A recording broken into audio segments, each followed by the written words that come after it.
అబ్బో ఇక్కడ కేజీ చీరలు కొంటే అర కేజీ చీరలు ఫ్రీ అంట. మంగళ్య షాపింగ్ మాల్, కేజీల్లో సేల్, టన్నుల్లో ఆనందం. నక్సల్స్ ర్యాంప్ షో చేస్తారు. ఛత్తీస్గఢ్ లోని రాయ్పూర్ లో జరిగిన ప్రత్యేక ఫ్యాషన్ షోలో బస్తర్ కు చెందిన లొంగిపోయిన మాజీ మహిళా నక్సలైట్లు ర్యాంప్ పై నడిచారు. జాతీయ చేనేత దినోత్సవం సందర్భంగా ఈ కార్యక్రమం నిర్వహించారు.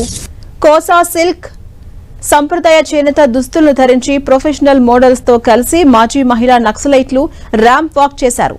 ఈ కార్యక్రమాన్ని మాజీ నక్సలైట్ల పునరావాసం, ప్రధాన స్రవంతి సమాజంలోకి తిరిగి రావడానికి ప్రతీకగా చెబుతున్నారు. ఒక వారం పాటు వారికి grooming, body language, ramp walk పై శిక్షణ ఇచ్చారు.